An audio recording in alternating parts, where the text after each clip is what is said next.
The sun beat down on the dry bed of Lake Mead in Nevada with an almost cruel intensity. The drought that had plagued the western United States had lasted for years, but that summer the water levels reached historic highs.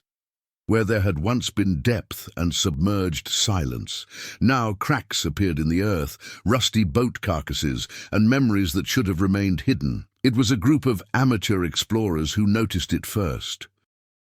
Among the whitish stones and hardened mud, something metallic reflected the late afternoon light. It didn't seem natural. It wasn't part of an ancient vessel. The shape was too smooth, too rounded. It was the roof of a car. The authorities were alerted as a precaution. In less than 2 hours, the area was cordoned off. A tow truck was brought in. What slowly emerged from the dry ground looked more like a time capsule than a simple abandoned vehicle. BMW M3 E46, metallic blue. Or at least it had been once. Even covered in sediment, the silhouette was unmistakable to any automotive enthusiast. For many, that model represented the pinnacle of German engineering in the early 2000s. A 3.2-litre, naturally aspirated inline 6-cylinder engine, 6-speed manual transmission, a car made for balance, precision, and pure driving emotion. But that unit wasn't in a showroom, it was buried at the bottom of a lake. Detective Marcus Hale arrived at the scene shortly after the vehicle was lifted. He wasn't a car expert, he was an expert on inconsistencies, and something there didn't make sense. The car did not appear to have suffered significant impact. There were no clear signs of a severe frontal collision. The windows were intact, although opaque. The doors remained closed, and there was no sign. While the technicians began the preliminary inspection, Marcus walked around the vehicle, examining the details. The rear emblem was still in place. M3. The original wheels, although corroded, confirmed that this was no ordinary version of the 3 Series. A sports car of that caliber didn't simply disappear without a trace. Or would you let me? The drought had revealed much more than just a car. In recent weeks, metal barrels, old safes, and even the remains of ships had surfaced from the depths. Some were linked to old crimes. Others were simply forgotten vestiges of the past. But a BMW M3 from the year 2000 was different. It was too modern. Marcus immediately requested a check of the chassis number. The problem was that a large part of the undercarriage was riddled with corrosion. Water and time had done their work silently and efficiently. While the team carefully scraped the area near the windshield, where the VIN is usually engraved, a mechanic from the forensics team commented, "If this is original, someone must have missed this car." Marcus didn't answer. He was already thinking about it. Back then, cars of that model were a status symbol. Young executives, heirs, successful businessmen. It wasn't the kind of vehicle that simply disappeared and nobody noticed. Or perhaps someone had noticed. Hours later, the partial chassis number was identified. Enough to start a search. The record pointed to one name, Daniel Whitmore, missing since 2007. Marcus felt the weight of the coincidence. Whitmore was 32 years old when he was reported missing, a businessman in the expanding real estate sector in California. Last known location, a trip to Nevada, supposedly to meet investors. The case cooled down quickly at the time. There was no ransom demand. There were no significant suspicious financial transactions. The car was listed as missing along with him. But the detail that bothered Marcus was something else. According to the old report, Whitmore's vehicle was black. The BMW recovered from the lake was metallic blue. He immediately requested the vehicle's original registration documents. Hours later, confirmation provided the first real piece of the puzzle. The car had originally been blue. The change to black was documented in a modification request made months before the disappearance. Someone wanted that car to look like something else. The investigation has been officially reopened. Meanwhile, the news began to spread on social media. Photos of the M3 being removed from the dry bed quickly went viral. Automotive forums discussed the possibility of restoration. Influencers commented on the find of the decade. But for Marcus, this wasn't about a recoverable classic. It was about a man who disappeared without explanation. Inside the vehicle, the experts found something unexpected.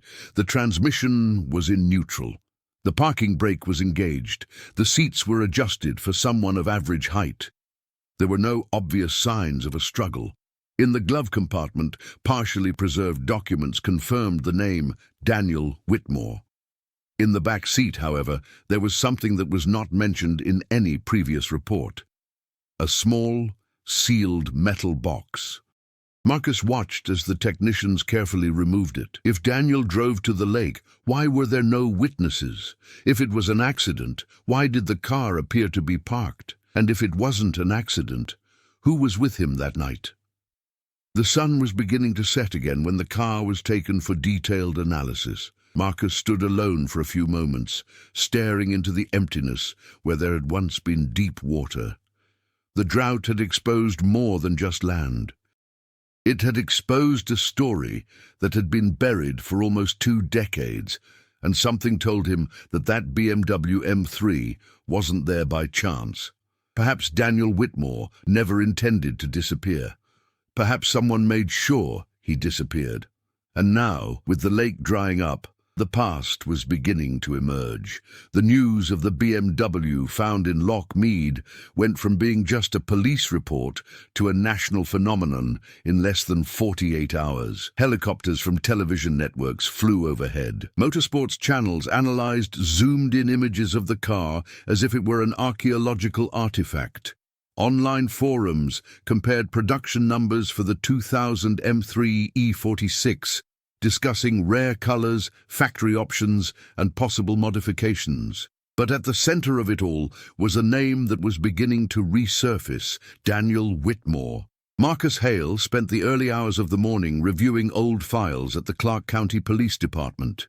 The digitized file on the Whitmore case was surprisingly thin for someone who had disappeared with millions of dollars worth of assets. Daniel was the only son of a real estate investor who built part of his fortune during California's urban sprawl in the 1990s. When his father died in 2005, Daniel took over the business. Young, charismatic, and known for taking aggressive risks in deals. Old photos showed him smiling next to the M3, still blue, at car meets in Southern California. It wasn't just a car for him. It was a symbol of achievement. But what caught Marcus's attention wasn't the lifestyle. It was the change in the months leading up to the disappearance. Financial reports revealed unsuccessful investments, high-risk projects in the Las Vegas market shortly before the approaching real estate crisis, unusual transfers between accounts, meetings with little-known investors. And a change to the vehicle's insurance policy was made just 3 weeks before it disappeared. BMW had its policy extended to include full coverage against loss and damage. The following morning, Marcus visited Daniel's former residence in Henderson, Nevada. The property had already had other owners, but the neighbor from that time, now retired, still lived on the same street. She remembered. He was polite. He always left early. Sometimes the car was black, sometimes blue. Marcus frowned. Like this. He had it wrapped in black for a while. Then he took it off. He said he was testing something. Testing what? Back at the department, the forensics team finally managed to open the small metal box found in the back seat of the BMW. Inside, there was a USB drive and a wristwatch. The clock was stopped at 10:17 p.m. The flash drive was sent to the Digital Crimes Unit. Hours later, the technicians called Marcus. The content was not simple, detailed spreadsheets, international transfers, contacts with shell companies registered in Mexico and Poland, transactions that indicated money laundering. Daniel wasn't just investing poorly, he was involved in something bigger. What made it all the more strange was the fact that none of this information was included in the original 2007 investigation. Marcus began to suspect that the disappearance had not been dealt with thoroughly enough at the time, or perhaps someone didn't want it to be. Meanwhile, in the automotive world, another piece of information came to light. A BMW expert from California recognized a specific detail in the viral photos. The wheels on that model had a slight offset modification, something common among enthusiasts seeking better stability in curves. This type of adjustment required technical knowledge. Marcus located a former mechanic who frequently worked on Daniel's car, Anthony Rivas, owner of a workshop specializing in German imports in Los Angeles. Anthony remembered the M3 perfectly. He loved that car. He never skimped on maintenance, but in recent months he seemed tense. How tense? Marcus asked. He asked for the brake system to be checked twice in less than a month, and he inquired about how long the car could withstand being submerged. The silence that followed was heavy. Did he ask that? He asked, "I thought it was just internet gossip. A crazy challenge. I never took it seriously." Marcus left the workshop with more questions than answers. If Daniel planned to drive the car into the lake, why? Insurance fraud, escape attempt, faking his own death. But there was one detail that disproved that hypothesis. No bodies were found inside the BMW. What if Daniel wasn't in the car when it sank? Traffic cameras from 2007 were limited, but records indicated that the BMW crossed the California-Nevada border on the night of the disappearance. After that, nothing, no image returned. Marcus began to reconstruct the possible route to the lake. Difficult access, secondary roads, little traffic at night. Someone needed to know the area well to drive the car there without attracting attention. The detective then found another recurring name in the financial records, Victor Salazar, a businessman in the construction sector, with a history of civil lawsuits and suspicious links to international investors. He had frequent meetings with Daniel in the months leading up to his disappearance. Interestingly, Victor declared bankruptcy a year later, but today he was running a different company under a different corporate name. Marcus requested a new summons. Meanwhile, more detailed examinations by BMW revealed something crucial. The fuel tank was almost empty when the car was submerged. This indicated that he wasn't simply pushed accidentally, he was led there and parked. The position of the parking brake reinforced this theory. Someone got out of that car, aware of what they were doing. That night, Marcus returned to the dry lake bed. The wind stirred up dust where there had once been deep water. He observed the marks still visible in the hardened soil, ancient trails, preserved by the absence of rain. He imagined the scene.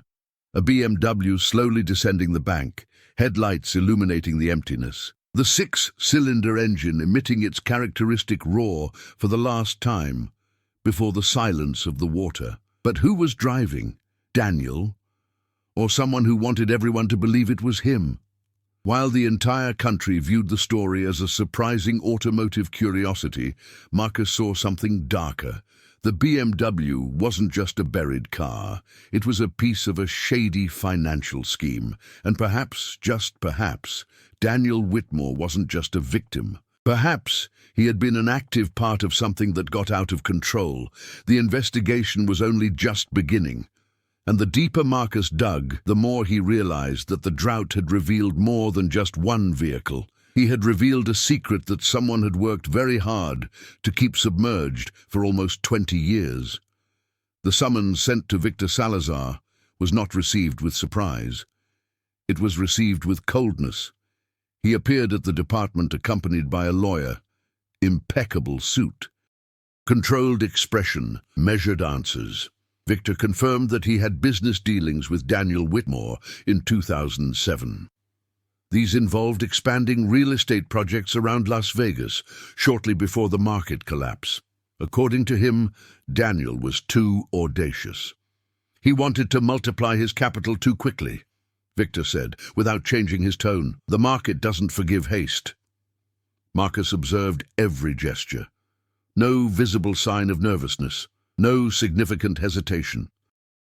"Were you with him the night he disappeared?" "No. Our last meeting was 3 days ago." The lawyer emphasized that Victor was not under formal investigation at the time of his disappearance and that there was no evidence of any involvement.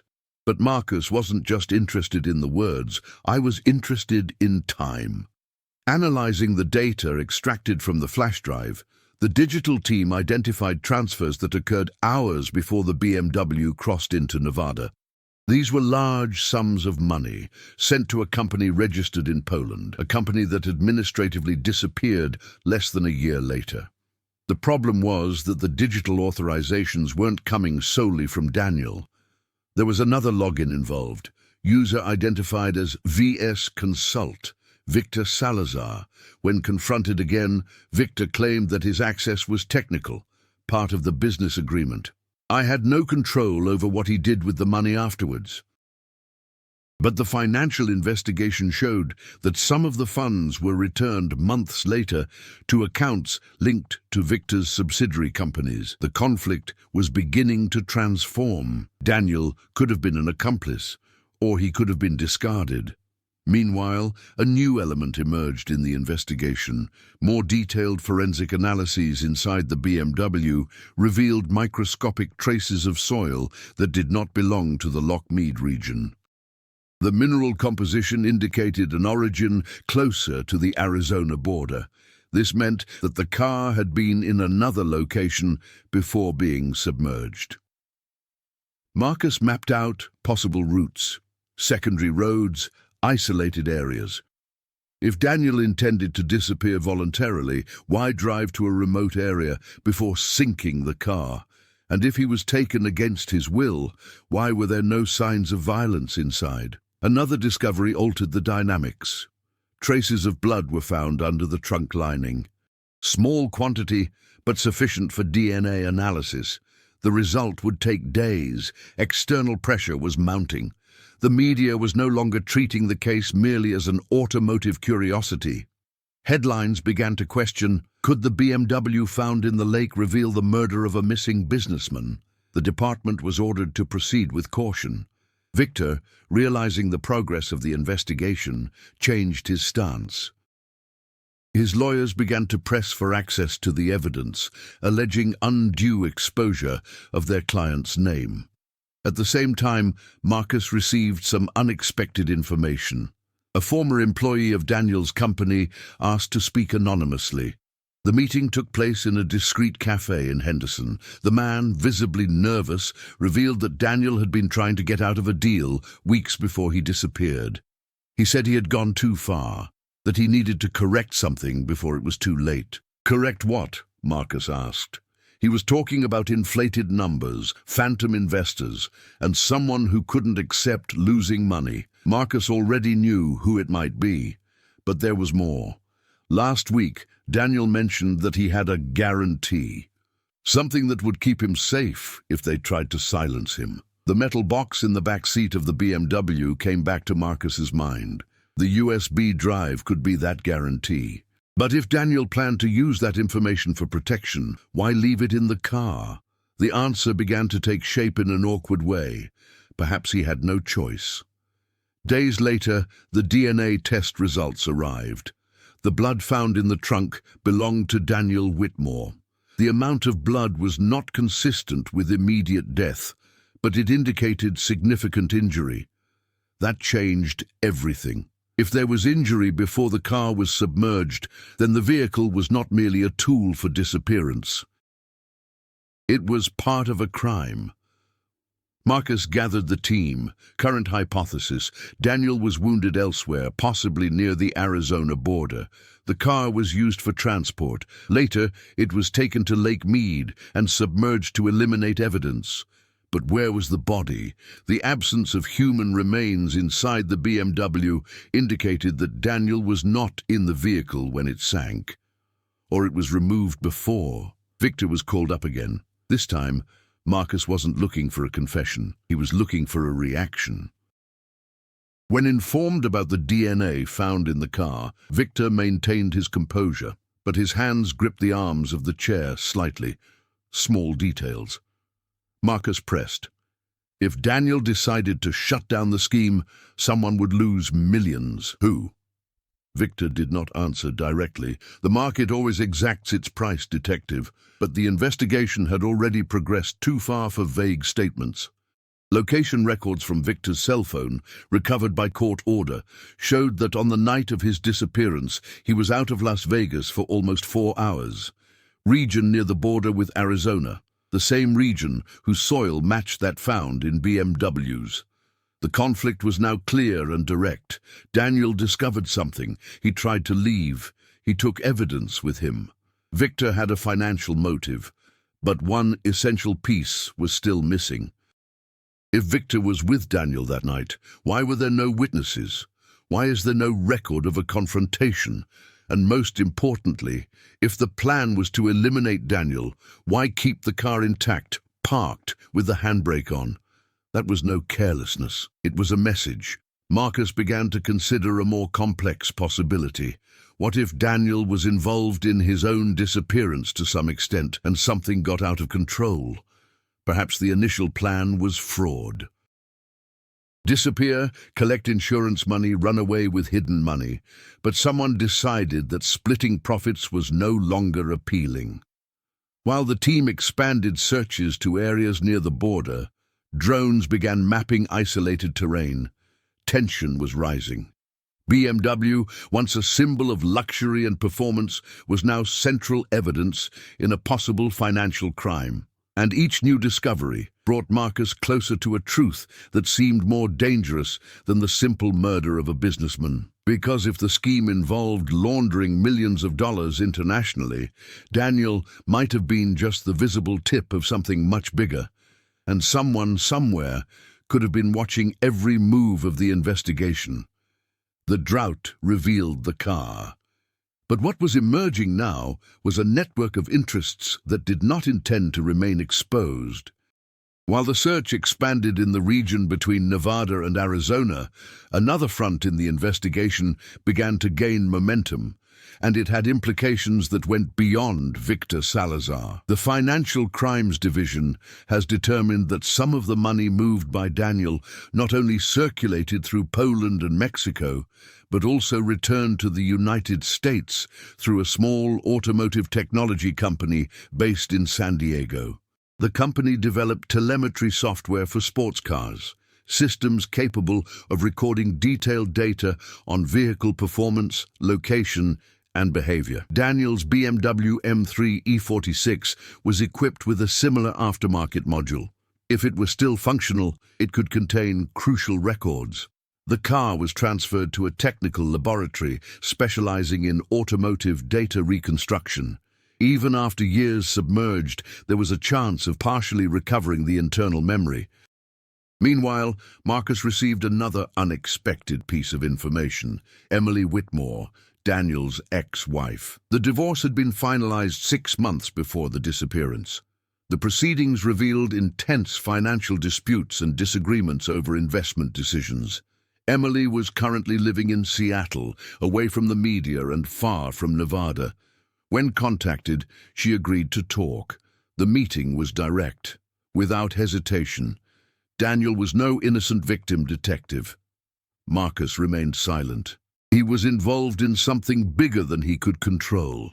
It started as ambition. It ended as fear. Afraid of whom? She took a few seconds before answering. From partners who wouldn't accept losses, and from something he created himself. Emily revealed that weeks before disappearing, Daniel mentioned he was documenting everything, keeping records, names, transfers. He said that if something happened, the evidence would speak for itself. But she also revealed something that changed the focus of the investigation. He believed that someone within his own team was monitoring him. Marcus mentally reviewed the names associated with Daniel's companies. Accountants, lawyers, project managers. One figure who has not yet been thoroughly analyzed is the company's chief financial officer at the time, Thomas Keller. Keller had left the country 2 months after Daniel's disappearance, claiming a job offer in Europe. The coincidence was unsettling. While Marcus was reorganizing his priorities, the technical laboratory brought about a significant breakthrough. The BMW telemetry module contained fragmented data, but enough to reconstruct the last 48 hours before the car was submerged. Records showed that the vehicle traveled an unusual route. It left Las Vegas, followed a secondary route to an isolated area near the Arizona border, remaining there for approximately an hour, then partially returned toward Lake Mead. But there was something more. During that hour-long stop, the driver's door was opened and closed 3 times. The bank recorded position adjustments twice. This indicated that more than one person was driving that night. The narrative was beginning to gain new layers. Daniel may have started the journey. Someone else took control afterward. Or the opposite. Another subplot was emerging in parallel. Media pressure was directly affecting the investigation. An investigative journalist from Los Angeles published an article suggesting that the case might involve internal corruption within the police department in 2007. This placed Marcus under indirect scrutiny. He needed to move quickly and precisely. Meanwhile, drones flying over the area of the parade, recorded by telemetry, identified something buried superficially under the arid soil. Excavations began immediately. It wasn't a body, it was a backpack. Inside, there were men's clothes stained with blood and an old cell phone, a model compatible with the one Daniel used at the time. The device was damaged, but the SIM card might still contain information. The analysis revealed messages sent on the night of the disappearance. One of them, at 9:48 p.m., "I can't go on. I need to resolve this today." Recipient: number registered in the name of Thomas Keller. Time pressure was mounting. If Keller left the country shortly afterward, it could have been to escape something bigger. Marcus managed to track down his current location, Frankfurt, Germany. A request for international cooperation has been sent. While awaiting a response, another discovery shook the foundations of the case. In-depth financial analysis revealed that some of the money handled by Daniel was not diverted for his own benefit. It was redirected to cover hidden losses caused by decisions made by Keller months earlier. Daniel was covering up internal losses to protect the company. If this came to light, investors would lose millions. Keller would face criminal charges. The theory was gaining strength. Daniel discovers financial manipulations perpetrated by his finance director. He decides to document everything. He engages in risky negotiations with Victor to try and recoup losses. The scheme spirals out of control. But the night of the disappearance was still shrouded in mystery.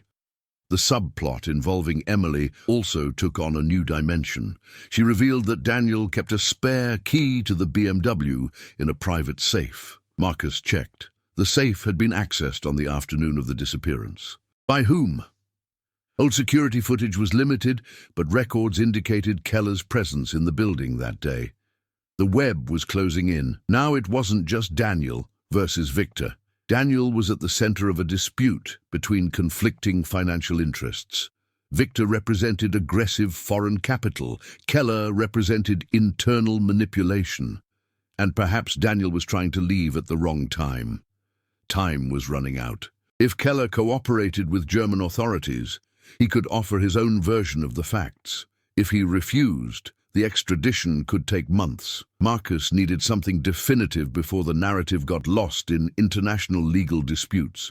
BMW, silent in the laboratory, still held secrets, and each subplot, the divorce, the telemetry module, the fugitive CFO, the media pressure, converged on a single point. That night was no accident. It was a meeting. And someone came out alive and better off.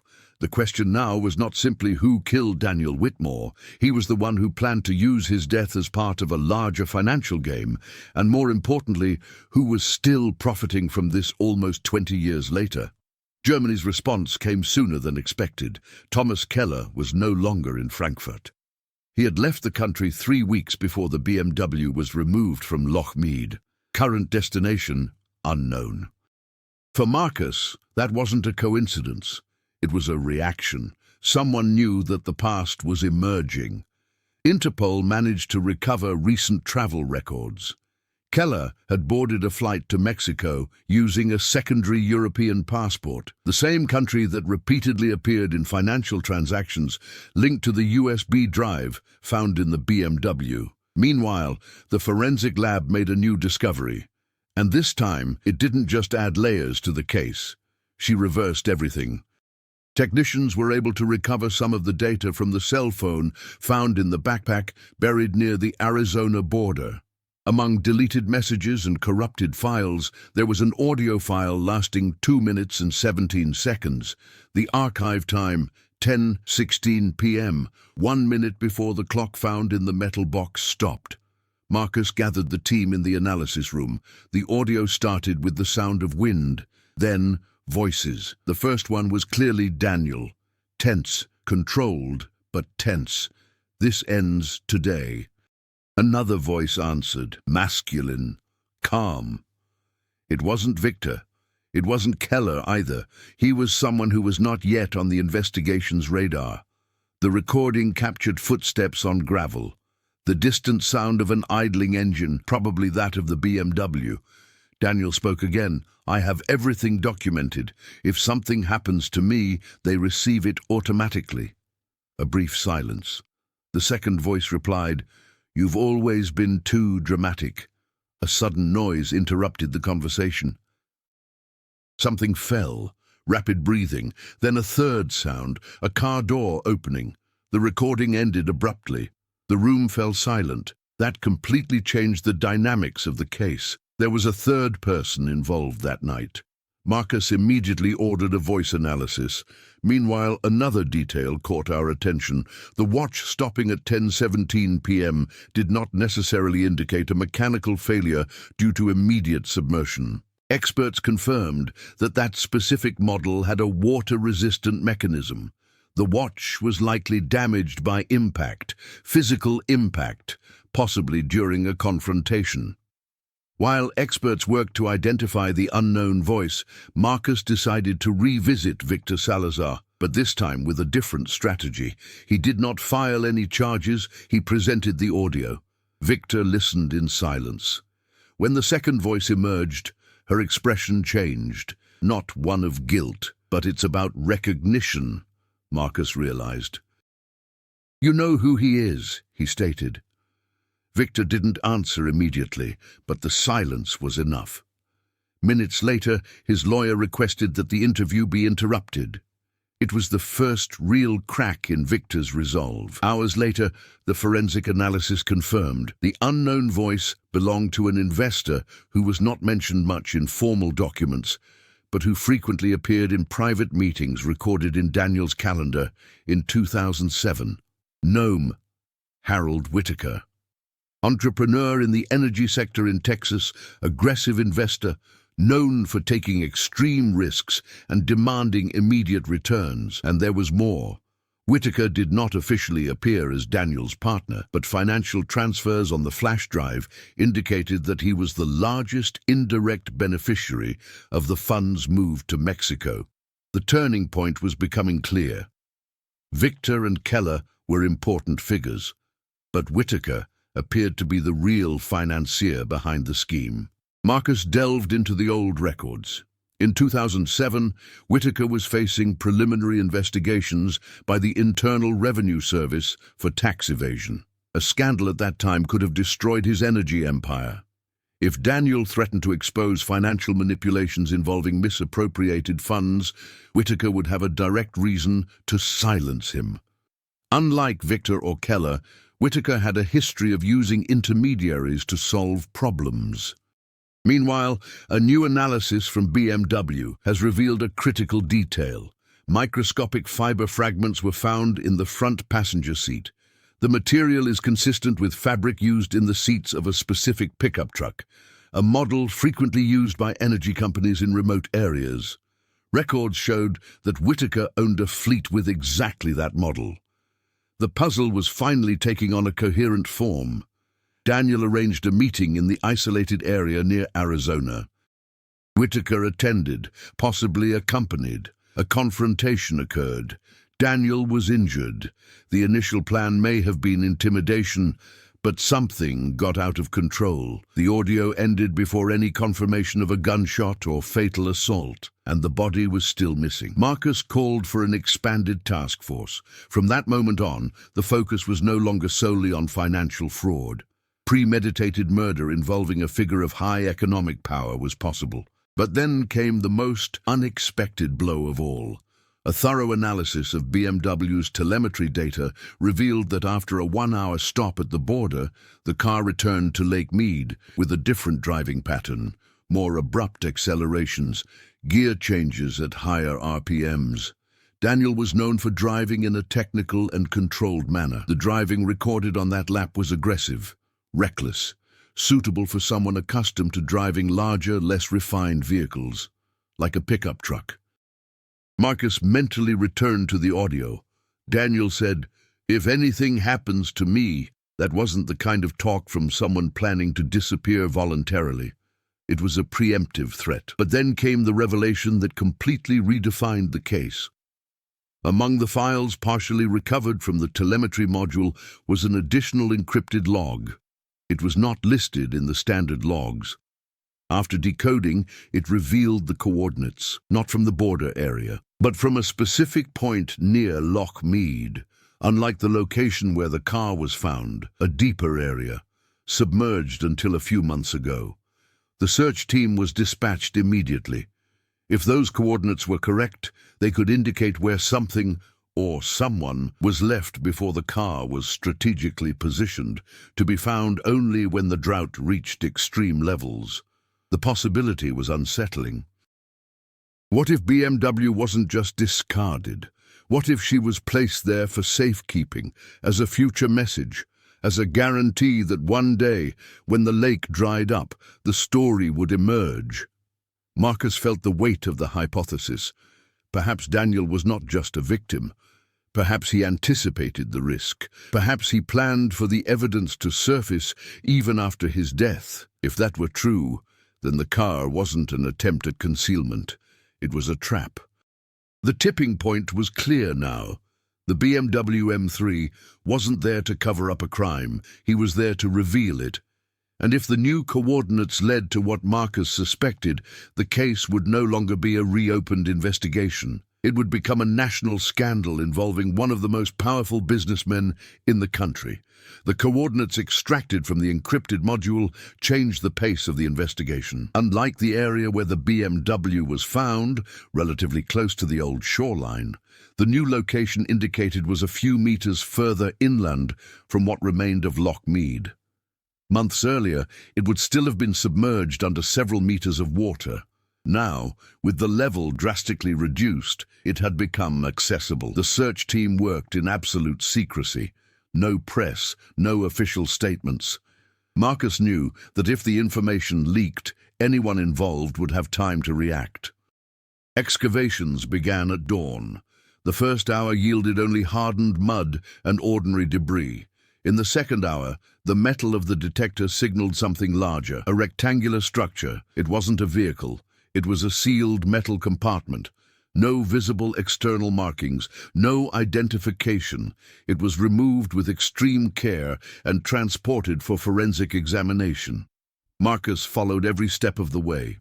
When the compartment was opened, the air inside seemed to have remained trapped for years.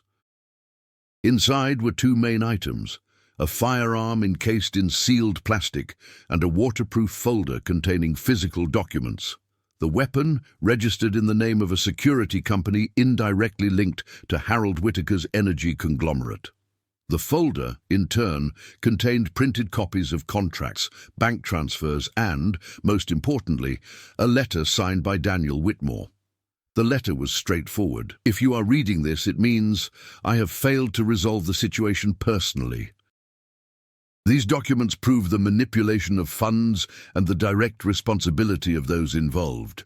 There were no emotional accusations, just names: Whitaker, Keller, and a third name that until then had remained off the mainstream radar: Deputy Sheriff Alan Crowley. Marcus felt the immediate impact. Crowley was part of the Clark County Department in 2007. He participated in the initial investigation into Daniel's disappearance. If I were involved, I would explain why the original case was closed so quickly. The consequence was immediate. Crowley was suspended as soon as the documents were preliminarily validated. When confronted, he denied any involvement. but internal records showed that he was the one who authorized the suspension of active searches after only 3 weeks of the disappearance. The narrative was beginning to align in a dangerous way. Whitaker had a financial motive. Keller had an operational motive. Crowley could have secured institutional cover.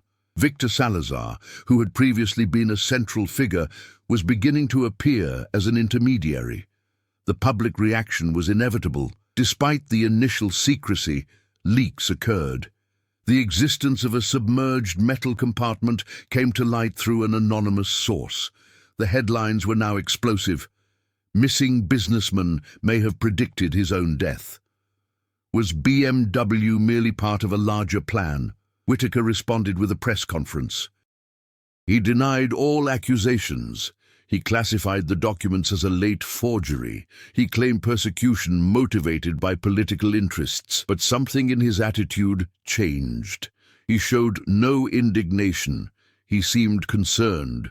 Meanwhile, ballistic analysis confirmed that the weapon found in the compartment had been fired recently, in 2007.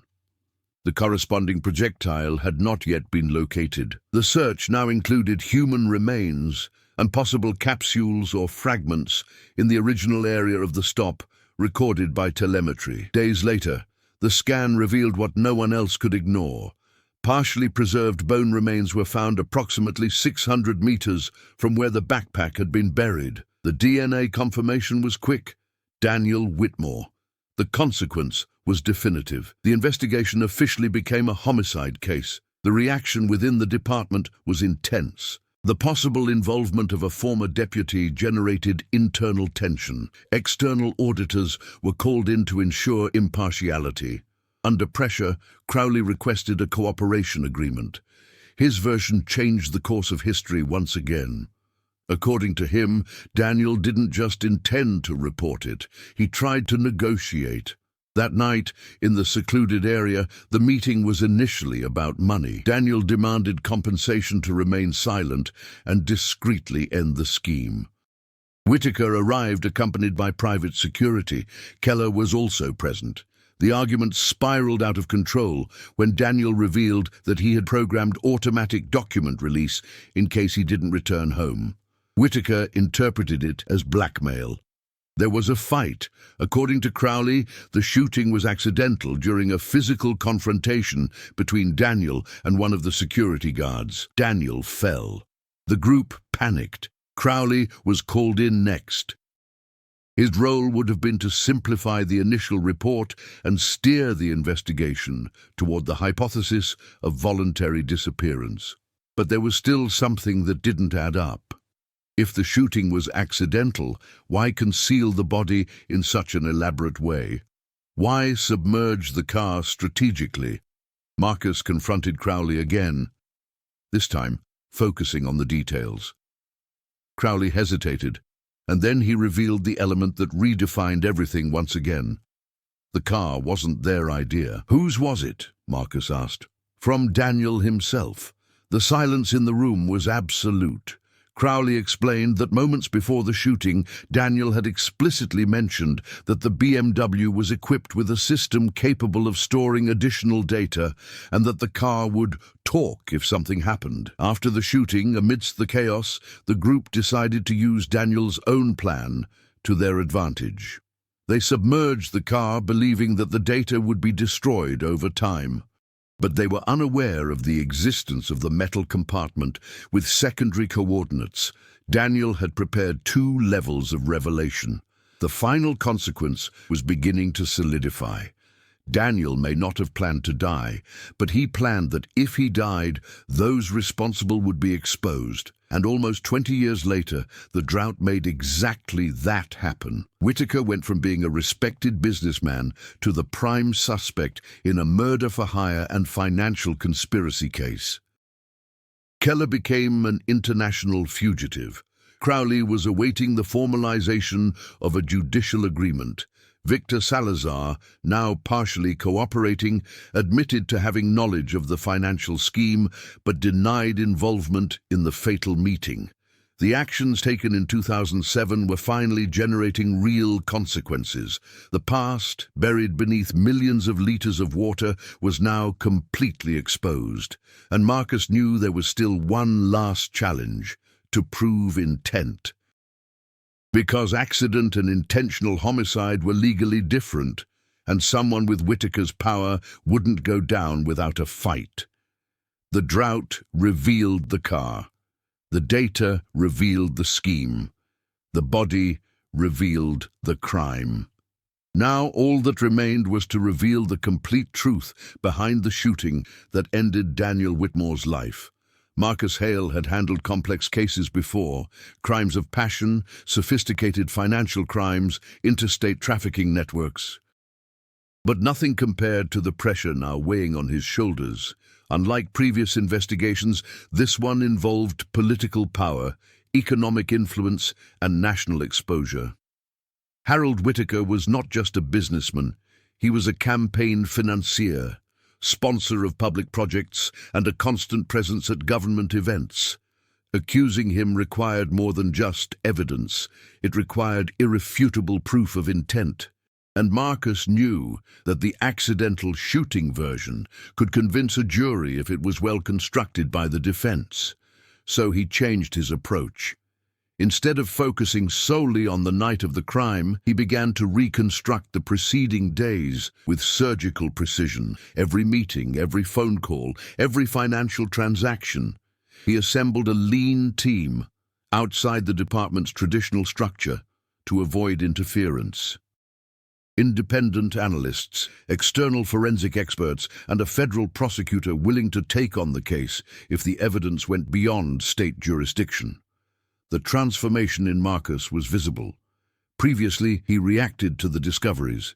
Now, he anticipated movements. The first strategic action was to deepen the analysis of BMW's telemetry module beyond what had already been explored. An automotive engineering specialist was hired to virtually reconstruct the car's mechanical behavior that night. The data revealed something subtle but decisive. During the 1-hour stop in the isolated area, the engine was switched off and on 3 times. On 2 of those occasions, the passenger door opened before the driver's door. This indicated that Daniel may not have been the primary driver upon arrival. Another analysis revealed that, after the shot indirectly recorded in the audio, there was abrupt acceleration, accompanied by a slight misalignment in the steering, a pattern consistent with a driver unfamiliar with the sensitive response of the M3 E46. Marcus compared it to old videos of Daniel driving at automotive events. The style was technical, precise. The pattern of returning to the lake was disordered. That reinforced the theory that Daniel lost control of the situation before leaving the scene, but Marcus needed to go further. He revisited Crowley's collaboration agreement and found inconsistencies. Crowley claimed he arrived at the scene after the shooting, but cell tower records indicated his presence in the area before 10 p.m. Pressed by the data, Crowley gave in. He revealed that Whitaker did not attend alone that night. There was a second armed security guard, and it was this second man who fired the shot, not accidental, intentional. According to Crowley, Daniel tried to walk away after realizing that the negotiation had turned into a direct threat. The security guard interpreted the movement as an attempted attack and fired, but Marcus realized something deeper. The shooting occurred after Daniel mentioned the automatic release of documents. In other words, after a concrete threat of exposure. This was not an isolated case of panic. It was silencing. The evolution of the investigation now demanded institutional courage.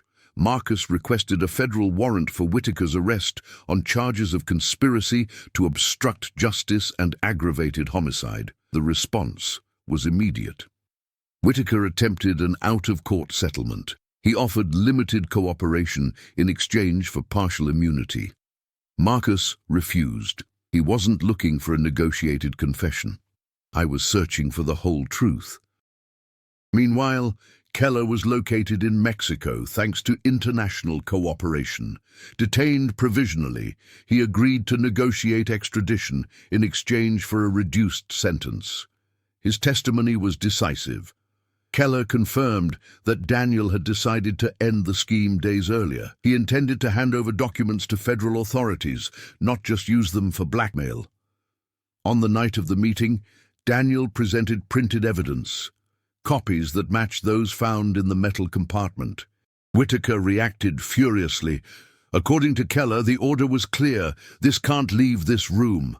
The shot was fired immediately. There was no accident. A decision was made. Marcus's achievement wasn't just in framing the case, it was about resisting the pressure. Anonymous phone calls began to come in, veiled suggestions of future promotion should the case be handled with caution. He ignored them all. His attitude changed internally as well. From technical researcher, he became a strategic leader. He protected the team from interference. He only shared information when necessary, and he maintained absolute focus on the central theme, a proven intention. Another element solidified the evidence. In-depth forensic analysis of the weapon found in the compartment revealed the presence of partial fingerprints preserved under an inner layer of plastic. One of them matched the security guard identified by Keller. The other, surprisingly, corresponded to Whitaker himself. This refuted any claim of ignorance. Whitaker had handled the weapon. Marcus put all the pieces together.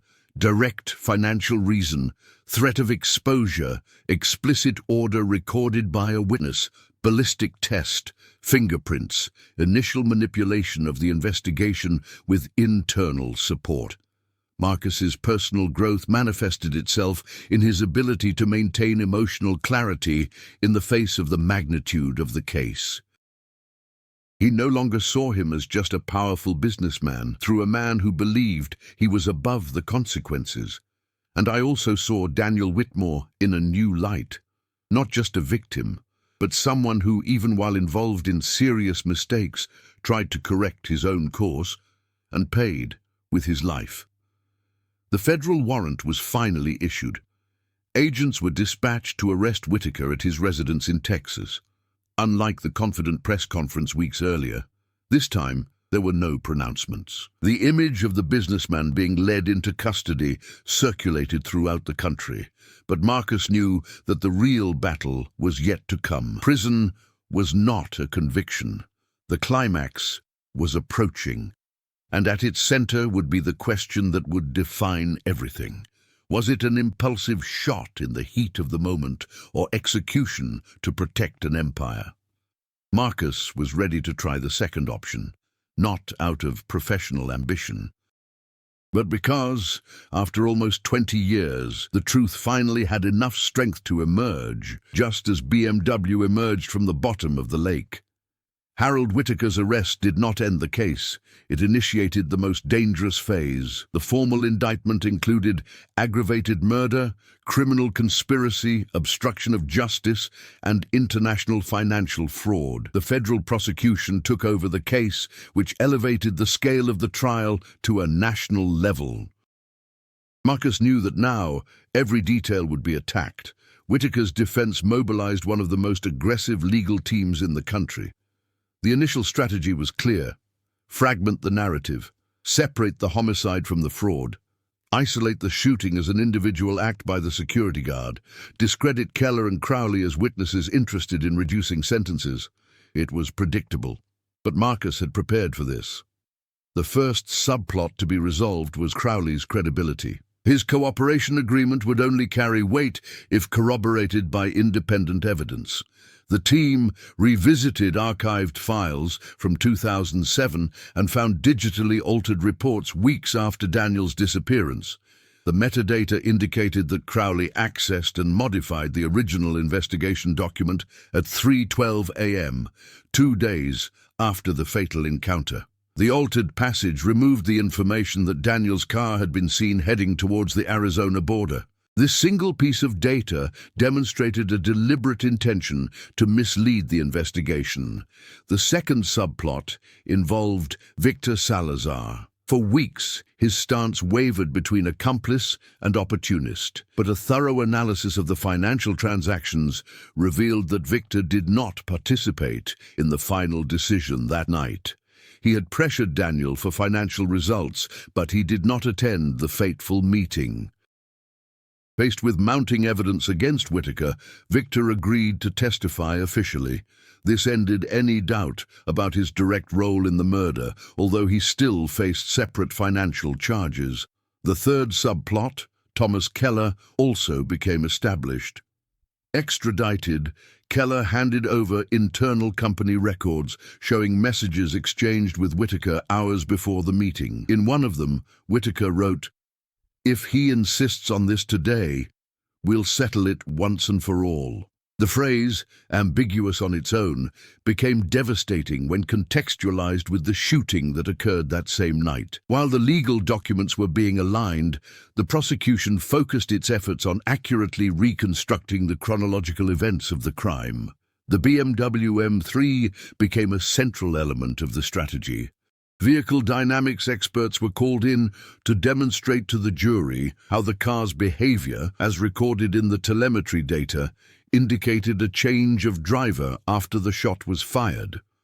Digital simulations were prepared to show the differences between technical driving and impulsive driving. The very existence of the submerged metal compartment reinforced the theory of indirect premeditation.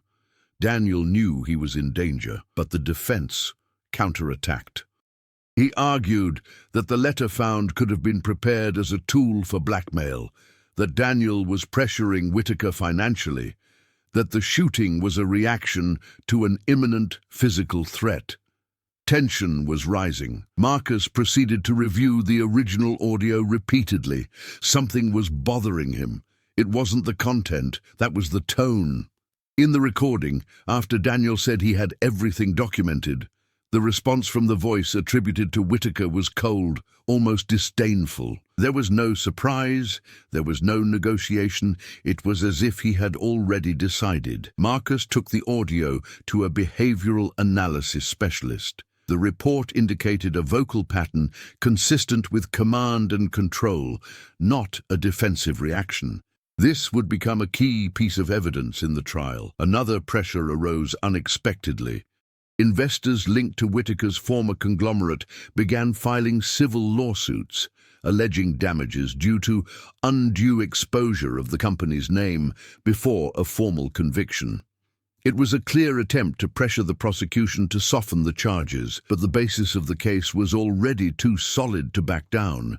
Meanwhile, forensic teams completed a topographical analysis of the shooting location.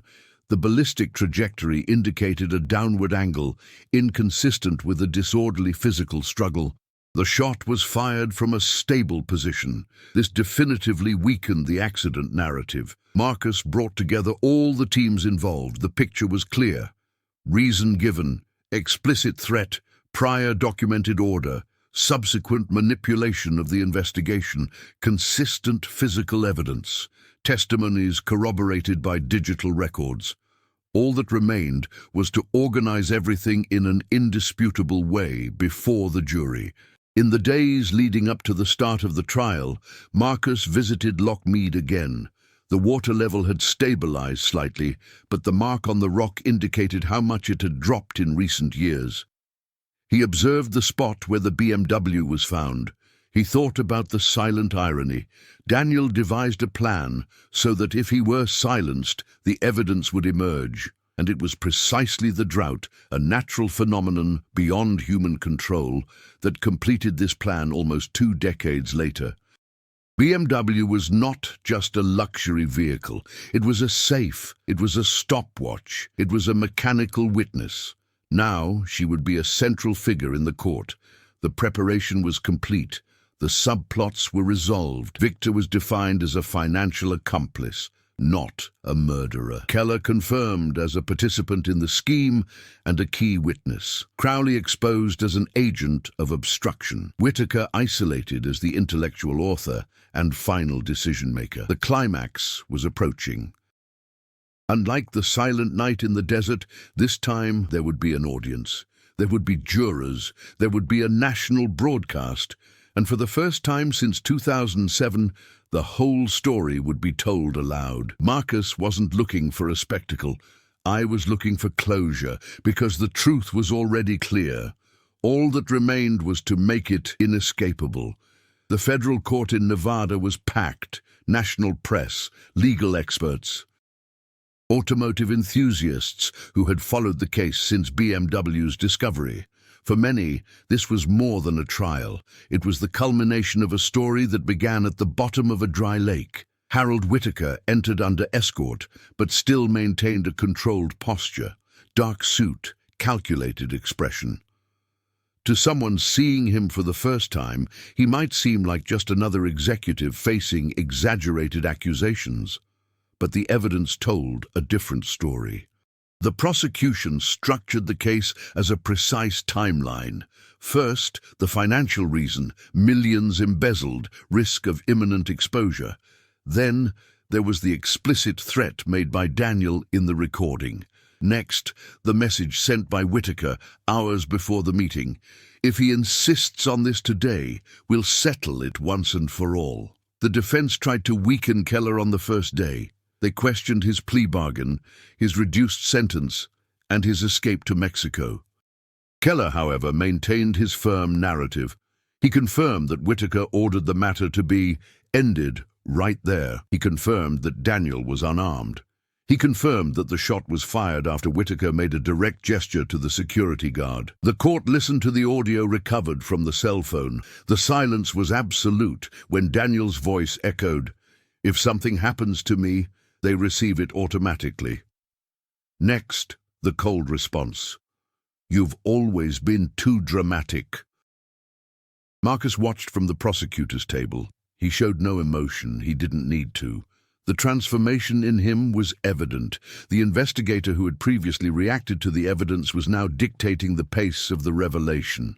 The most impactful moment came with the digital simulation of the BMW M3. Experts explained to the jury how the telemetry recorded the driver change after the shooting. They showed differences in acceleration patterns, gear changes, and steering response. The defense argued that the data could have been corrupted after being submerged for years. Then the prosecution delivered the decisive blow. The fingerprints on the weapon. Whitaker tried to maintain a neutral expression, but the slight tension in his jaw was noticeable. The expert confirmed that the fingerprints were under the inner layer of the sealed plastic, indicating handling before storage in the metal compartment. In other words, before being submerged. The defense tried to redirect the discussion.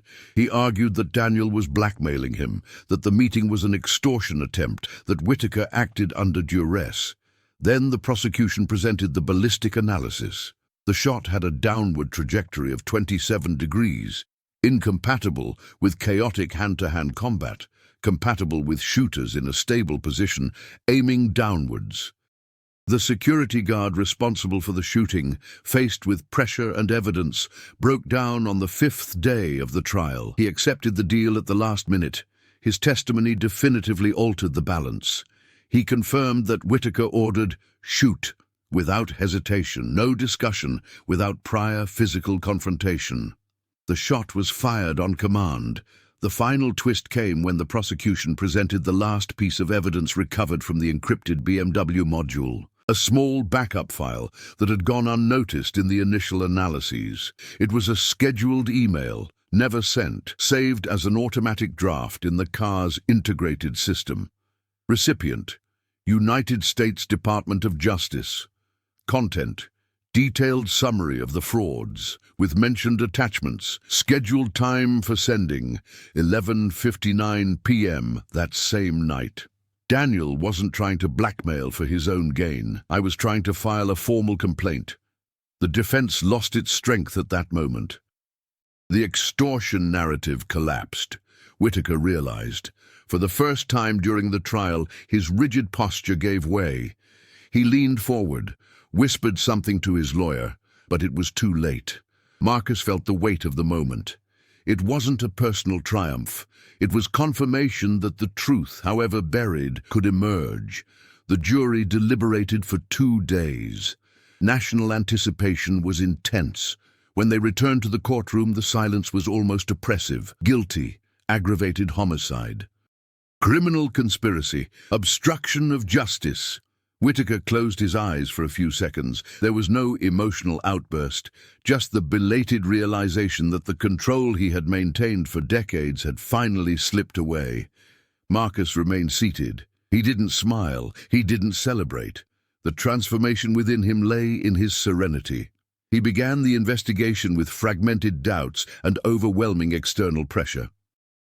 He concluded the case with conviction built piece by piece, resisting influence, power and intimidation. The BMW M3 E46, now on display as historical evidence, has become an unexpected symbol in court. A car manufactured in 2000, buried for almost 20 years, responsible for exposing an empire built on manipulation and silence. Daniel Whitmore did not live to see justice, but his strategy worked. He vowed that one day the truth would emerge, and it emerged. The climax wasn't just the conviction. It was confirmation that planning, technology and persistence have overcome money and power. Marcus left the courtroom amidst flashes of light and questions. He answered only once. What made the difference? He thought for a moment.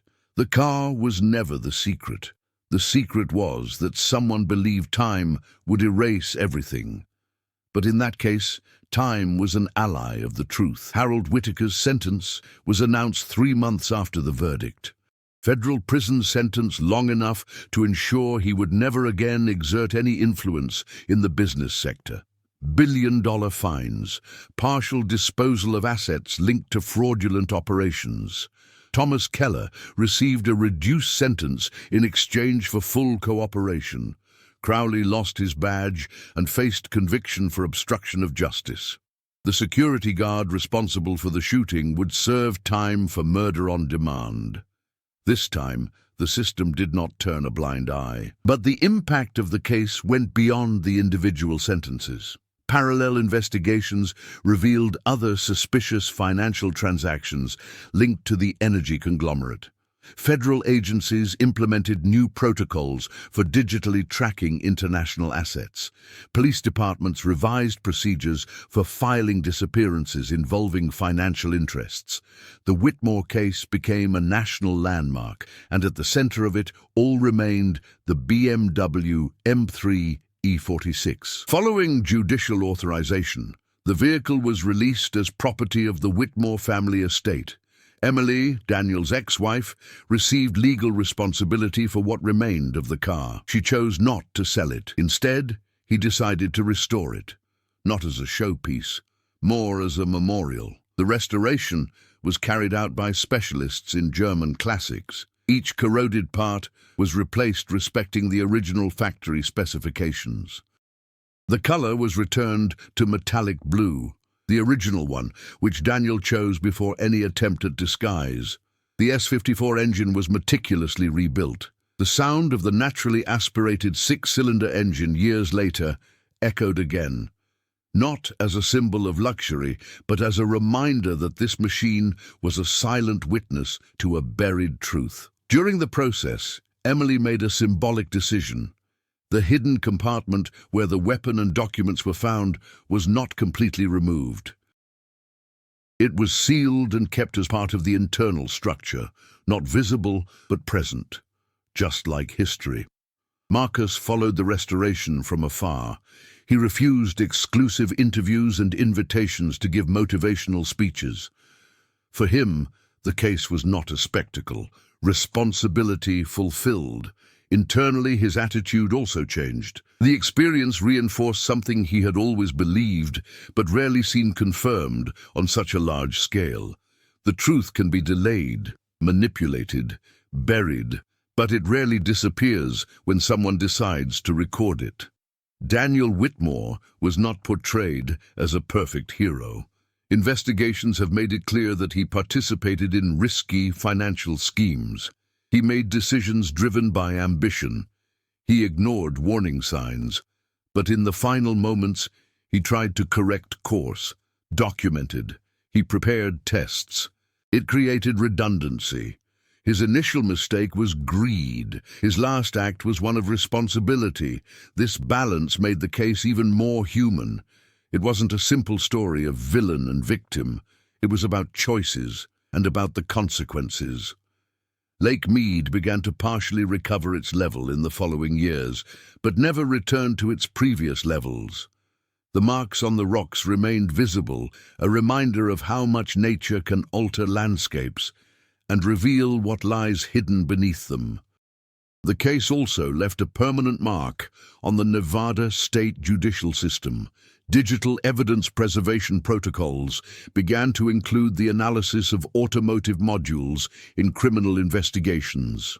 Modern cars, equipped with increasingly complex systems, came to be considered potential data vaults. The BMW M3 has become a prime example of this new reality. A machine designed for performance ended up being an instrument of justice. Marcus visited the low-key memorial organized by Emily a year after the sentencing. There was no press present. Only a few family members and close friends were there. The restored BMW was parked under the desert sunset. The metallic blue reflected the light with an almost vivid intensity. Emily handed Marcus a small key. He would have wanted you to see it working again. Marcus wasn't a car enthusiast. But when he turned the key and heard the engine come to life, he understood something beyond mechanics. The sound wasn't just German engineering, it was continuity. Daniel did not survive, but his strategy survived, his record survived, his final attempt to expose the truth survived, and that was enough. Marcus turned off the engine after a few minutes. The silence that followed was not heavy, it was resolved. The case that began with metal reflecting light on cracked ground ended with clarity. The drought revealed the car revealed the crime exposed the empire, and the justice system revealed that power is not permanent.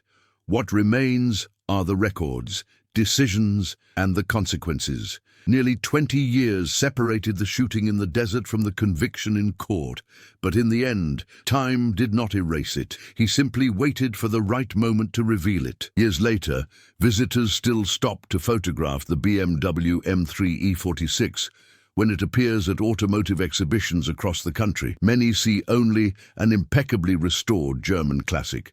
Few know the complete story. On the dashboard, discreetly preserved, a small watermark remains, invisible from a distance, impossible to remove completely. Emily never allowed herself to be polished, because some scars aren't there to make you look ugly. They exist to remind us. And while the engine hums softly under the hood, there's always the quiet feeling that certain truths might just sink, but they never fail to return to the surface. If this story surprised you, imagine how many secrets are still hidden out there, waiting for the right moment to be revealed. Leave a comment below. Do you believe the truth always comes out? Or do some stories remain buried forever? Share this video with that car-obsessed friend who needs to hear this incredible story. If you enjoy true stories, automotive mysteries, and cases that seem like movie scripts, subscribe to the channel now and turn on notifications, because the next legendary machine may hide an even bigger secret.